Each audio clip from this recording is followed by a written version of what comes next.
So moving on, it's my pleasure to really wrap up day one with a session, an interview with an amazing leader, Kathy Matsui, who's general partner for MPower Partners. So Kathy, thank you for joining us and taking time off your busy schedule. So let's get straight into it. You know, I've been doing a lot of research on you to prepare for this interview, and I just want to list off a list of your accolades first, right? You know, so you were #1 in Japan equity strategy by Institutional Investor. You were voted the 10 women to watch in Asia in 2007 by the Wall Street Journal. You were in Bloomberg Markets Magazine's 50 most influential list in 2014. And in 2021, you were an Asia Society honoree. So amazing list of accomplishment. But I'm curious, like, what's your story and what makes you so personally passionate about Womenomics, which you wrote about in 1999? Like, did something happen in your childhood or early life that made you so passionate about this topic?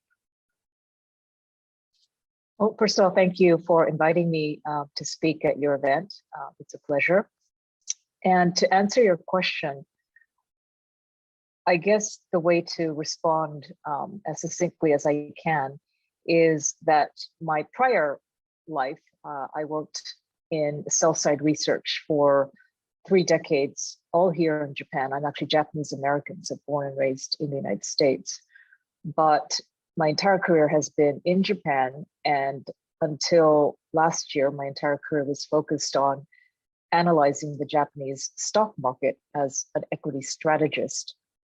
And unfortunately, my timing was probably the worst possible timing one can start such a career, insofar as I entered this industry right after the so-called bubble period in Japan peaked. So I began in 1990.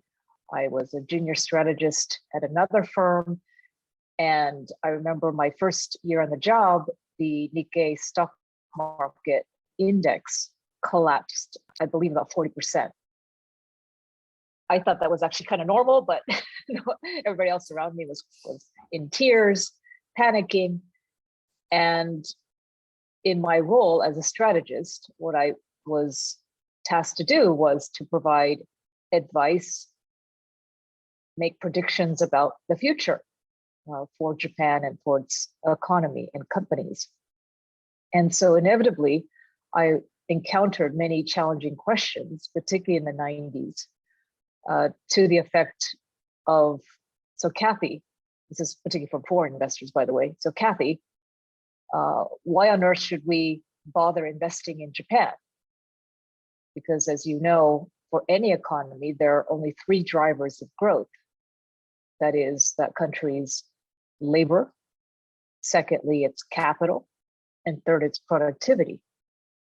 But given that it appeared, at least in the 90s, that the labor force was peaking and about to shrink, that capital was, and still is abundant, but is finite, frankly, and particularly with an aging society, it will be shrinking. And productivity didn't seem to be making much headway. The prospects for Japan at a macro level were not very bright. And so I really struggled to answer that question in a positive way until one day it dawned on me in, again, 1999, when I wrote my first Womenomics research report, through a combination of 2 things. One was what was going in my personal life and professional life. So my professional life, I just described these difficult questions coming in every day from overseas investors. Why on earth should we bother looking at Japan? Where's the growth going to come from? To my personal life, in 1999, I'd given birth to my first child, my son, 3 years prior. During that time, I took the standard maternity leave that Goldman Sachs, where I was working, provided, which was 4 months maternity leave. I took the full 4 months, came back to work full time right after that, but realized after I returned to work that around me were many women, Japanese friends, who, for a whole host of reasons, could not or weren't able to return to their careers full time in the same way I had. of course, many of my friends decided to opt out and become stay-at-home moms, which, total respect to those friends. But I also had a lot of friends who wanted to return to work, and again, for a wide range of reasons, were unable to do so. So I just put these two things together, and it dawned on me that, wait a minute, this country's trying to run a marathon on one leg.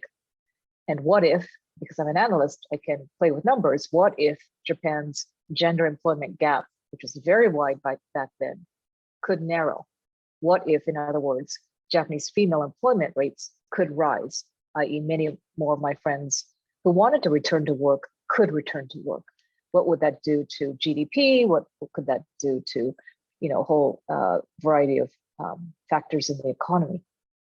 And so that was the genesis of the report. And, it was really not meant to be a policy initiative. It was really meant to be a topic which I thought at the time, very few other strategists would write about, because I was the only female strategist at the time.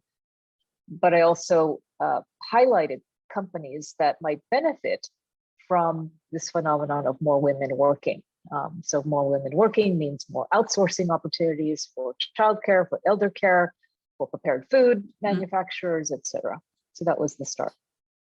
Yeah, so basically extrapolating from a personal experience. And so you wrote your report in 1999, and then in 2011, you gave a TEDx talk in Tokyo.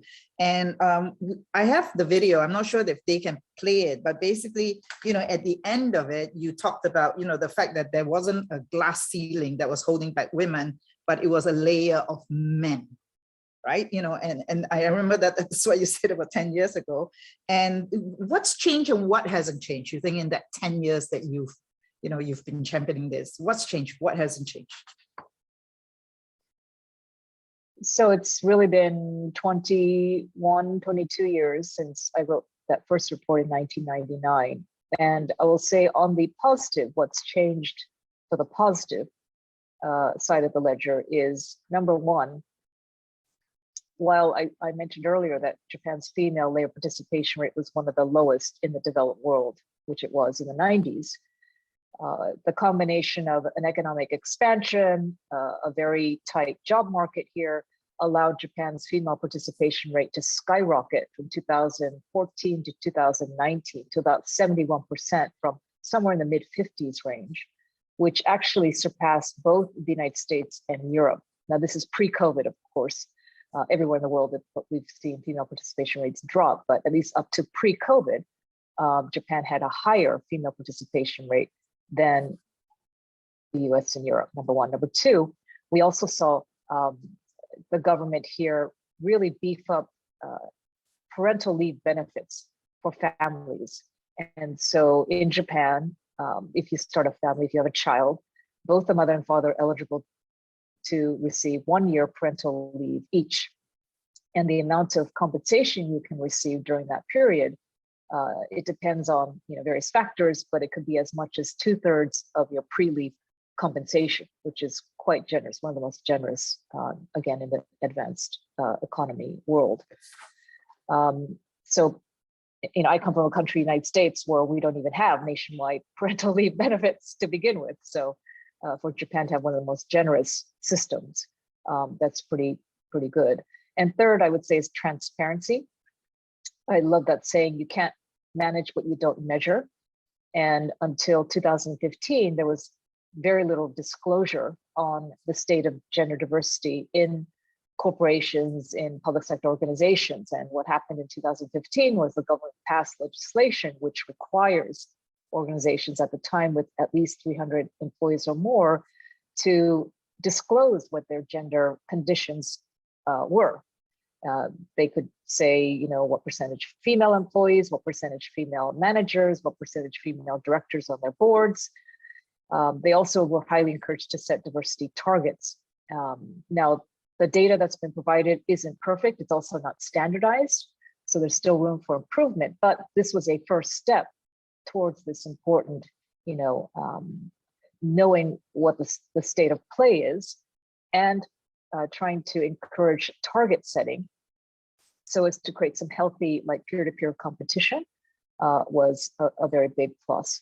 Now, what hasn't changed, or what needs a lot more improvement, of course, on the other side of the ledger, is Japan still suffers from a dearth of women, and frankly, all minorities in leadership positions, whether it's in the parliament, whether it's in private sector, managerial, leadership roles, boards. We're still very, very low. And that's what drags Japan's ranking down in these global gender rankings. This is the #1 problem. But to me, you have to start with getting women to work outside the home. Many of them are also working part-time as opposed to full-time. So encourage them to take on more full-time roles, which I think is a more likely path to managerial and leadership positions. Yeah. So this is a marathon, not a sprint. Yeah.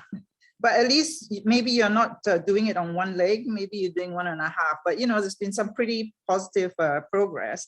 And which leads me to your new venture, like you decided to leave Goldman Sachs after 26 years to start on your own, this new 150 million MPower fund, and so talk to us about why this fund at this time? Like, you feel that the environment is right now for, I think you have 2 sisters in arms with you in this fund. So do you feel like the environment now is right for such a fund as yours? And what do you intend to do with that fund? Mm-hmm. Yes, so the fund is on the screen. It's called MPower Partners. It is Japan's first integrated global venture capital fund. And the reason my partners Yumiko Murakami and Miwa Seki, we've been longtime friends for over a quarter of a century, maybe dating ourselves, but very long time. And it was our collective view that there's a lot of potential in this country that's not being tapped. Despite Japan having a very highly educated talent pool, world-class technologies, plenty of capital, at least for now. Why is Japan's venture market or startup market it depends on the year, 135th, 140th, the United States, and much smaller than China? And when we dug through some of the reasons, we found, well, this market or the ecosystem lacks diversity, and not just gender, in all different definitions of diversity. And it's also not global enough. And we thought with our collective experience and knowledge, whether it's Womenomics and gender diversity, but also governance. I've written a lot about Japanese corporate governance practices over the decades. So to target middle to later stage or growth stage startups, helping them integrate ESG values and principles into their core business strategies would be actually a driver of sustainable and scalable growth. Because in my prior life, trying to convince large Japanese listed companies to change their ways, to shift their DNA, was frankly very challenging, right? I had a lot of activist funds as clients, and I saw it firsthand. So rather than trying to change the ways of adults, why not work with companies when they're in the teenage phase, so to speak, when they're more malleable, when they're smaller and more nimble? We thought that would be key. So we've just gotten off the ground. We've hired people for our team. We've made 3 investments so far, 2 Japanese, 1 overseas, but really excited to try to support the next generation of innovative entrepreneurs. And the common theme across all of our investments is tech-enabled sustainable living. So companies providing solutions to societal challenges through technology. Right. So that's so interesting. You're talking about, doing it at the teenager stage, because we had a speaker earlier, Takaya Shinozuka, who's the CEO and founder of Reiwa Travel. And it is his second startup, and he was saying too that, he really wants to do, now that he's done 2 startups, he really wants to put governance at the top, right? Because when he started his first startup, he probably didn't think too much about governance, but now governance is a priority because he understands that that's how he builds a sustainable business, right? In every sense of the word. So now, so you said you've invested in 2 companies and 1 is overseas. So you've mentioned in your website, you've mentioned healthcare, fintech, next generation work in education as well as the environment. Does travel fit in at all in what you're looking at? Well, I would say, travel probably touches sustainability. It touches wellness. We also look at, when we say future of work, there's a lot of potential for productivity improvements in this country, particularly in the services sector, which travel falls under. And I think the previous panel, I heard a little bit about, DX, or the term digital transformation, which I think the tourism industry, hospitality sector at large, probably still scope for improvements there. So I think that, with a relatively, high income population, of course, the borders are shut now, but once they reopen, at least most of my friends say, Japan is going to be at the top of their list once the borders reopen.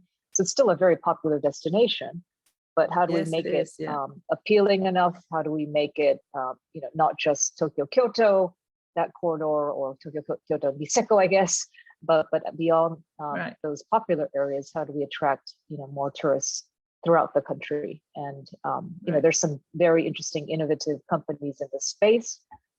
So hopefully that will help, that momentum build. So clearly you are also a corporate traveler. We had a session on that, as to how corporate travel, will it ever return? What will it look like? So you're clearly a corporate traveler. Have you traveled at all during this pandemic? And do you feel that, the countries in North Asia are very conservative, right, about opening their borders? Do you think that disadvantages Japan in terms of its positioning as a global, capital, right? Like if you as an executive cannot travel out of Japan for business, does that disadvantage Tokyo, for example?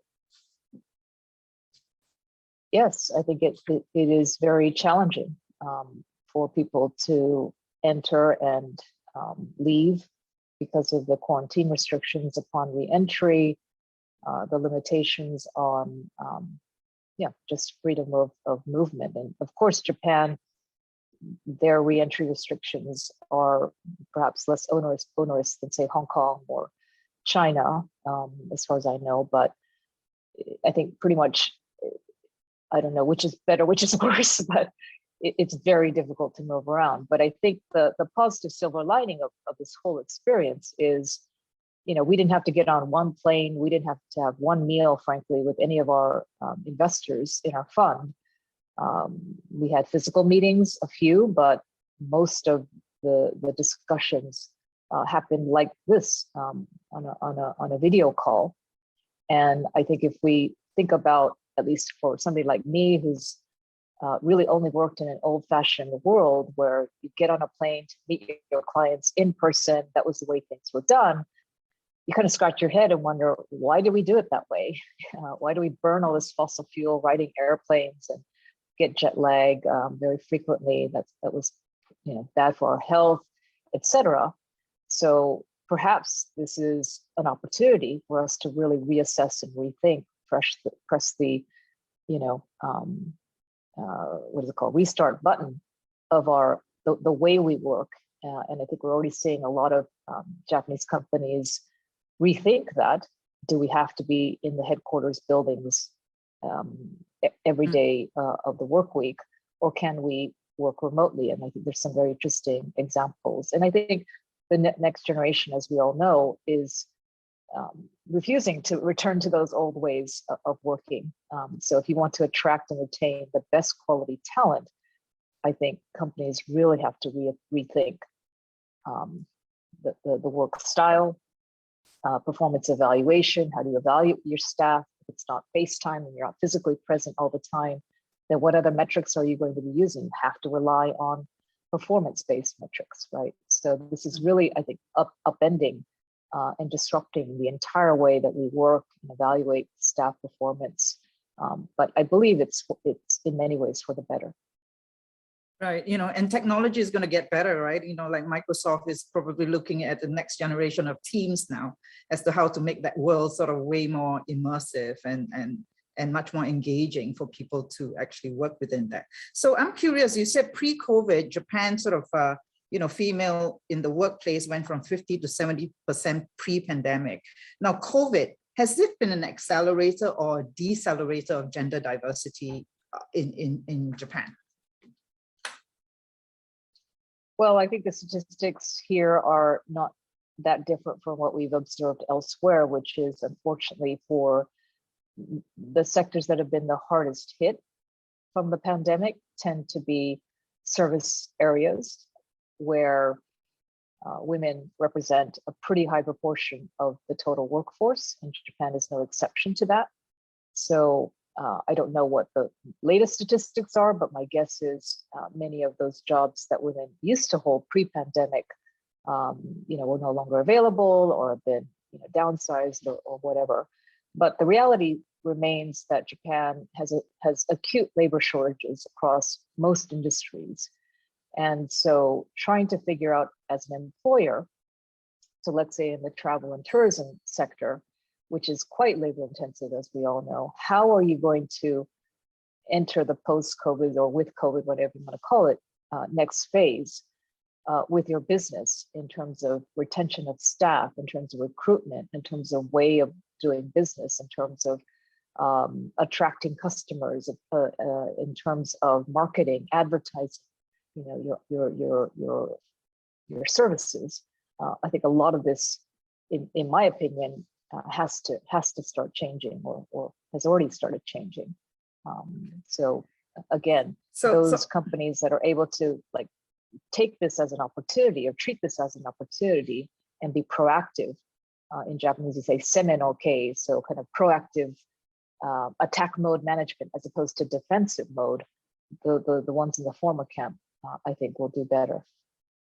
Okay, attack mode management. Okay, so I'm curious too, because in your talk, in the 2011 talk, I mean, this is just a bit of a trivia, right? But you said that Japanese men spend 15 minutes a day helping with their children versus Danish fathers who spend up to 3 hours a day. That was from your 2011 talk. Do you think that's improved with the younger generation? Yes, and we've seen statistics that show that this younger generation has a different set of priorities, values versus their parents and their grandparents. So I can see this every day because I'm talking to or working with startups and founders and startup management teams, which are all very young. And I think it's very evident to me and my colleagues that this generation has a different set of values towards work, towards family, towards the balance between the two. Okay. So I think that has to be encouraging for Japan, that if this is the way going forward, then it's not just a minority group of women or other minorities in this country fighting for change, but we have the majority of the population moving in the same direction. I would say on top of that, another tailwind is, I mentioned our fund is ESG focused. Well, any of you who know anything about environment, social governance investing know that it's exploding globally, and it's particularly exploding here in Japan. So let's say you're a travel company and you don't really care about diversity or startup, but you want to go public, you want to do an IPO someday. If you don't care about diversity, let's just take diversity, I mean, there's governance as well, but if you don't care about these topics, unfortunately, it's going to be very hard for you to raise capital, or maybe your cost of capital will be higher than your peers over time because of this. So I think this movement of increased focus on ESG factors alongside these changing values of this younger generation are really two powerful tailwinds that will help promote greater diversity. And I don't mean just gender, it's really cognitive diversity. Really like a convergence of forces. So how many deals are you and your partners evaluating right now if you say it's exploding, and what kind of returns are you targeting?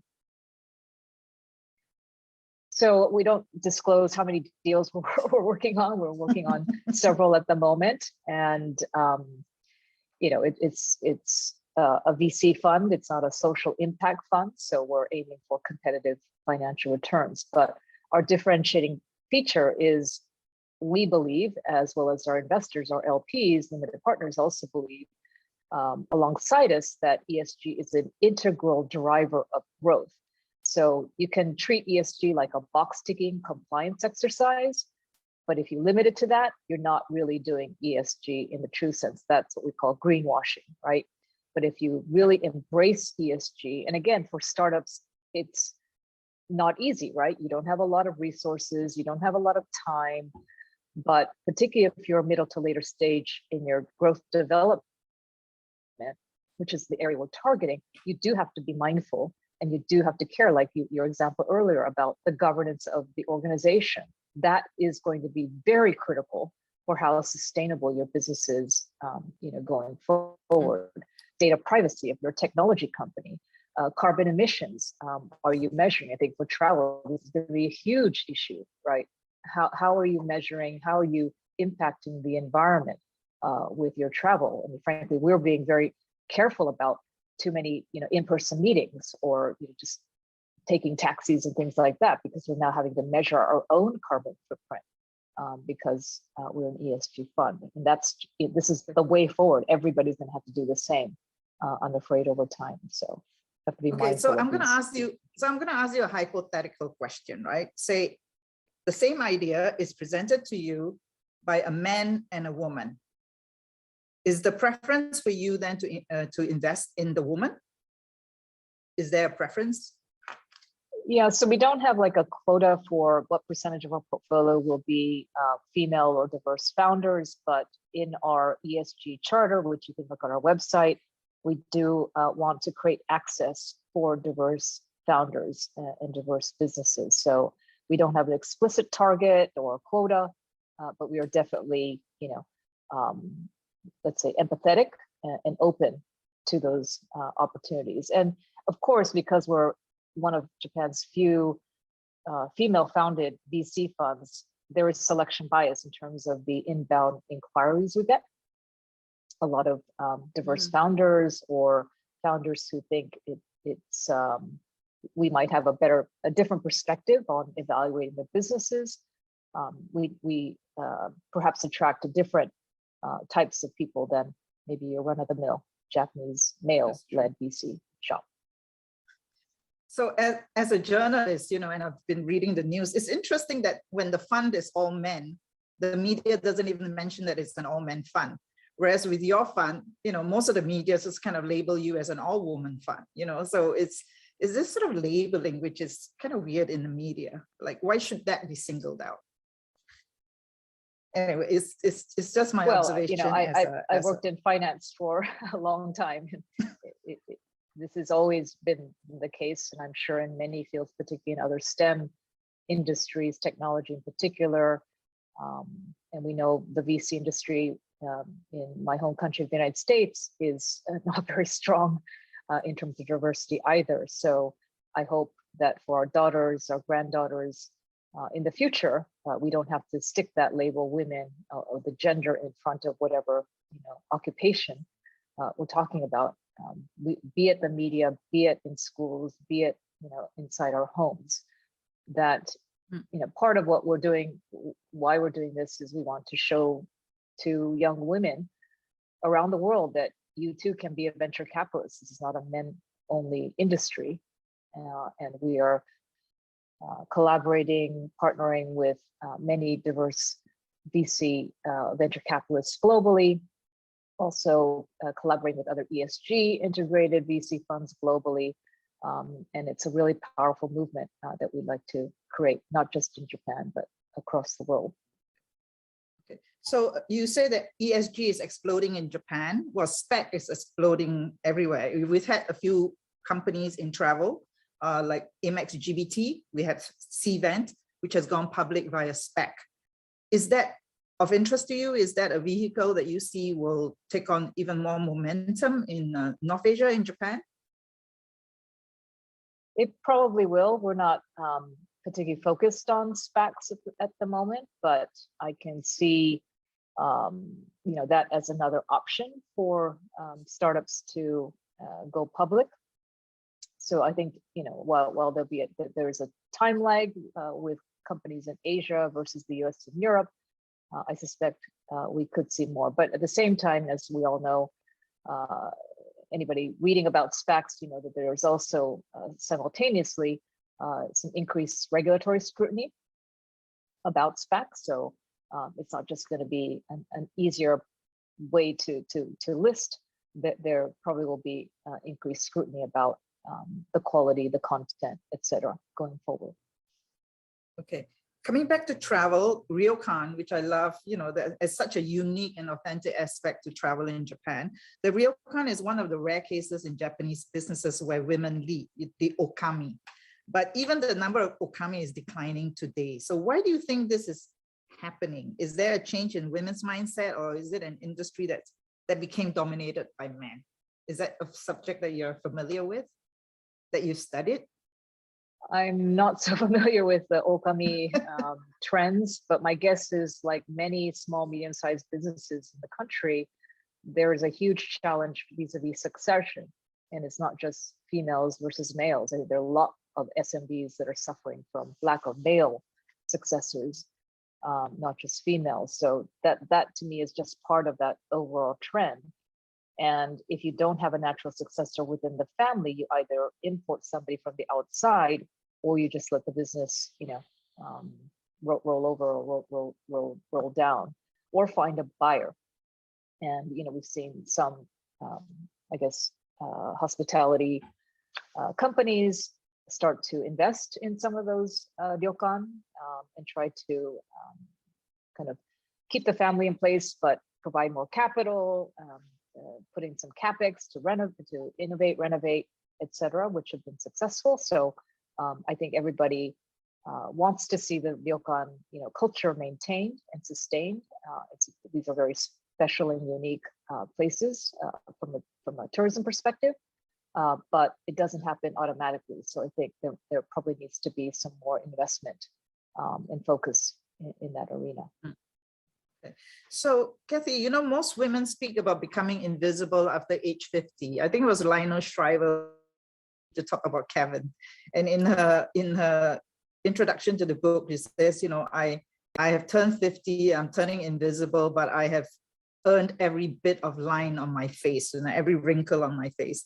What's your advice to older women that are navigating changes in careers, you know, at you know, past 50? Because you're not only dealing with, you know, sexism, you're also got ageism, and, you know, so what's your advice? Well, here in Japan, at least, with, you know, one of the longest longevity rates on the planet, there's for many years already been talk about the 100-year life.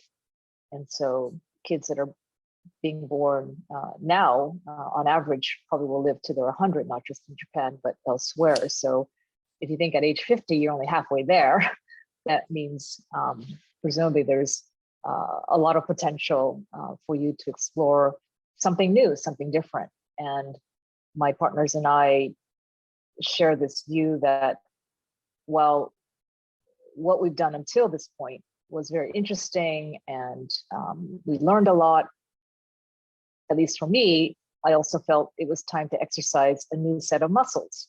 And so doing something entrepreneurial, as opposed to working for a large company or large organization, we've exercised a lot of new muscles we never thought we had. It's not been easy. It's been challenging, particularly trying to raise money for a fund under a global pandemic, but it's doable. It's possible. We had tremendous support along the entire journey. We have been really blessed with incredible advisors, supporters who just want to be helpful to us. So we're really, really super grateful for that support. But if you don't ask, you shall not receive. So just don't be afraid to ask, and you know, ask people, do you think this is a crazy, you know, ridiculous idea, or do you think it can work? And hopefully people will give you an honest opinion, and not everybody will agree that is a great idea, which was our case. But if enough people think, no, it can work, and this is how you can make it work, that was tremendously helpful. So, you know, this is what we've done. Hopefully it will work. Hopefully it will succeed. Maybe it won't, but we thought, you know, at this point in our lives, it was something fun. We could learn something new every day, which we definitely are. It's challenging, but that's what keeps keeps us young. Well, I'm absolutely confident it will work because you seem to be in the right place, at the right time with, the right topics being talked about in the world. So rapid fire, one word answers, okay? And we're trying to find out about you as a traveler. So Airbnb or Inspirato? Airbnb. Or my friend's place. Sorry. Oh, your friend's house, okay. Ryokan or boutique hotel? Ryokan. Okay. Subscription models in travel. Like, would you subscribe to a travel company? Possibly. I have not yet, frankly, to date, but it might be something I would consider. Okay. It's a big sector right now that's raising quite a lot of funds, actually, sort of private membership clubs with very premium, villas. Your role model? Mother. And I know that you say, you're not traveling much and all that, but what's the first place you will travel to for holiday as soon as you can? Well, I am actually planning to go back home to see my mother in the not too distant future. And I am involved with the Nature Conservancy, very big environmental NGO. And we're going to take a trip to this very remote, pristine island where nobody lives, but it is sort of a model for good conservation. So really excited about that. Right, what's the name of the place? You have to share it with us, unless you don't want us to go there too. It's called Palmyra, Palmyra, but there are no commercial flights, ways to get there. You have to take a charter or flight. The Nature Conservancy of Hawaii owns that island for research purposes. So it's really a research based location, but maybe someday it'll be open to go. So we're taking a kind of a research trip. Kathy, thank you so much for spending so much time with us. I know you're a very, very busy executive right now. So thank you so much. And here's MPower, more power to empower. And have a great trip to Palmyra. Thank you so much for joining us. Thank you. Thank you.